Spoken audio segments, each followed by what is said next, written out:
मायावती उसी प्रकार जरूरी है जिस प्रकार रामायण में नल और नील जरूरी थे पत्थर लगाते हुए। जब सेतु ही नहीं बनेगा तो लंका पहुंचेंगे ही नहीं, तो सेतु लगाने का जो काम रहेगा वो मायावती जी करेंगे।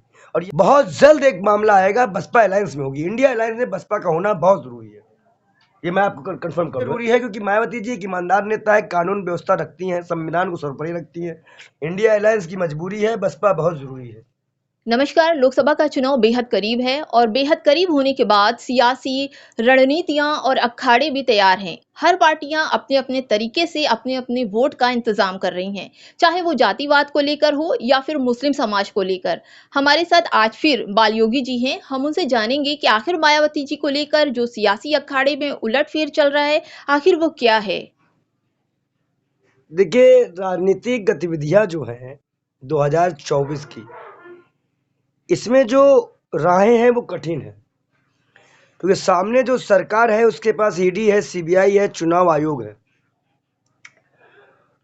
कि चुनाव आयोग है, उसके पास सारे मतलब हथकंडे हैं। कब किसी पार्टी का खाना सीज कर देना, विधायक खरीद लेना, डराना धमकाना, सारी उस मामले उस पार्टी में जिस सरकार है प्रेजेंट में भाजपा उसकी है। सबसे महत्वपूर्ण बात यह है कि बहुजन समाज पार्टी कोई क्षेत्रीय और कोई मामूली पार्टी तो है नहीं, राष्ट्रीय पार्टी है। 4 बार मुख्यमंत्री रह चुकी हैं मायावती जी, सूबे को समझती हैं, अपना अलग वोट बैंक रखती हैं, और फिर भी जो उलटफेर है तो फायदा तो फिर भाजपा को होगा। इस उलटफेर का फायदा भाजपा को होगा, और फिर भी टीम कही जाएगी भाजपा, क्योंकि अभी वो कह रही है। भाई मेरा कहने का मतलब यह है कि सब समाजवादी पार्टी को सीटें मिल सकती हैं तो बसपा को भी अलायंस में शामिल करना चाहिए। हो सकता है चंद्रशेखर को 4 सीटें देनी चाहिए।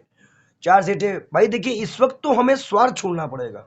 मैं प्रयागराज क्षेत्र में आया हूं, जिस जगह में बैठा हूं मैं ओपन नहीं कर सकता, आप समझ सकती होंगी, थोड़ा से राजनीतिक गतिविधियां और दुश्मनियां भी आदमी की होती हैं। जो रोड जैसी थी वैसी ही है मायावती के टाइम पर। पूजा पाल जब विधायक हुआ करती थी, जो रोड तब बनी थी वही रोड बनी है। पार्षद जो हमारा है इस प्रेजेंट का, सरेंद्र से उसको पुराने पार्षद को हरा दिया गया, भाजपा से उसको टिकट नहीं दिया गया, जीता हुआ पार्षद को। तो सरेंद्र का दौर है, जनता परेशान है, बेहाल है। मेरा ऐसा मानना है कि प्रयागराज में कोई अच्छा उम्मीदवार नहीं है भाजपा के पास। अगर पार्टियां कांग्रेस बसपा सभा हमें मौका देती हैं तो यह सीट हम जीत के आएंगे, ये दावा करते हैं। मैं प्रयागराज का ही हूं। और समीकरण देखिए, ये तो हुआ व्यक्तिगत, पार्टी तो उन पार्टियों का निर्णय है, लेकिन समीकरण देखिए, क्या दलित को आप नहीं लोगे? स्वर्ण आपके पास आएगा नहीं। इस बार तो जातिवाद की ही राजनीति चल रही है ना। ओबीसी कितना मैनेज करेगा जब दलित नहीं रहेगा साथ में? तो मुस्लिम कितना मैनेज करेगा? 2% 3% ब्राह्मण है, मान लीजिए अगर आप 0.1% ही ब्राह्मण ले आती हैं तो कितना मैनेज कर देगा?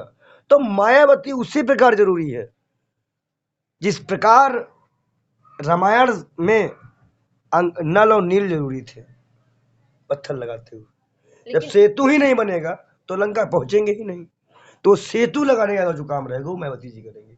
और यह काम खड़गे जी बड़े आराम से कर सकते हैं। मैं बार बार रिपीट करूंगा, दलित हैं, पिता तुल्य हैं, अगर वो एक बार कहें और उनको 25 सीटें, हम कह रहे हैं 22 से 23 25 सीटें तक उनको मिले, गठबंधन होगा, हम चुनाव जीते जाएंगे। लेकिन अभी इस चीज की तो चर्चा ही नहीं है। हम 1 तारीख को दिल्ली पहुंच रहे हैं, वहां हमारी मीटिंग लोगों से बात होगी, वरिष्ठ नेताओं तक, कांग्रेस, राहुल गांधी, जितने भी हम उनसे बात करेंगे।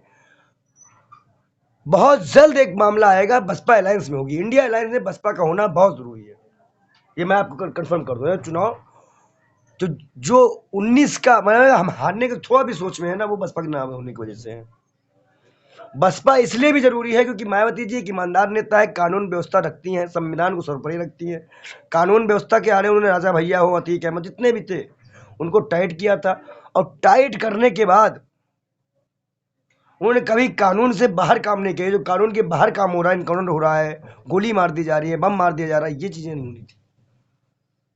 और मैं 31 तारीख को यहाँ निकल जाऊंगा, पहुंच जाऊंगा दिल्ली, मैं बहुत जल्दी इस में मतलब आपका प्रयास है कि बहुजन समाज बिल्कुल पार्टी बिल्कुल हो ही नहीं सकता, नहीं तो फिर चुनाव हो ही नहीं सकता, हम लोग हार जाएंगे। बसपा बहुत जरूरी है, इंडिया अलायंस की मजबूरी है, बसपा बहुत जरूरी है। और अभी ये भी खबर है कि इसके बाद फिर चुनाव नहीं होंगे। नहीं नहीं, ऐसा कुछ नहीं होगा अगर हम लोग जीत जाते। देखिए, ये तब होगा जब होगा, अभी तो हमारे पास समय है ना अलायंस बनाने का, हम बनाएंगे अलायंस। जनता के एक एक आंसू का हिसाब सभी पार्टियों की जिम्मेदारी है, उसको लेना है। हर वर्ग की पार्टी है, हर वर्ग का उसमें वोट बैंक होता है, और उसी वोट बैंक के सहारे आप जीतते हैं। तो आज उनकी पुकार, चीख, दर्द आपको वहां पहुंचाना है, आपको वोट बैंक के माध्यम से उनके पहुंचना है, और जीत कर उनको जितना उनके साथ जुल्म हुआ। आप लाइन से देखिए, बस्तियां तोड़ी जा रही हैं, प्रयागराज में लाइन से बस्तियां तोड़ी जा रही हैं, जो मकान थे वो तोड़े जा रहे। क्यों भाई? चौड़ीकरण के नाम पे आप कितनी जमीन दाबोगे, और किस किस की? क्या जिसको जमीन, जिसका मकान तोड़ा जा रहा है, क्या उसको मुआवजा मिल भी रहा है प्रयागराज में? ये सबसे बड़ा मुद्दा है।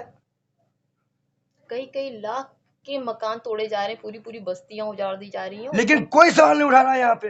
कोई बोलने वाला भी नहीं है। जनता भी खुद के लिए भी हम आवाज नहीं हम उठा पा रही है। हम उन्हें इसके लगता है कि वो हम डर इसके रहे हैं। लिए कांग्रेस के वरिष्ठ नेताओं से प्रयागराज की बात करेंगे। बहुत जल्द हमारी उनकी मीटिंग होगी दिल्ली में, और बहुत जल्दी हम मूवमेंट में आएंगे। चुनाव में, प्रयागराज के चुनाव में हम 2 दिन के लिए आएंगे, और बिल्कुल हम दावा करते हैं अगर ये सीट हमें मिलती है तो हम जीत के आ रहे हैं लोकसभा। जो भी पार्टी अगर उम्मीदवार खड़ा करे इलाहाबाद से, एक बार, भाई हमारे पास धन नहीं है, पैसा नहीं है हमारे पास, साफ सीधी पैसा नहीं है मेरे पास, लेकिन ताकत इतनी है, मन की शक्ति इतनी है कि हम बीजेपी को मिट्टी में मिला देंगे। हिम्मत है, इतनी हिम्मत है, हम जान की बाजी लगाने को तैयार है।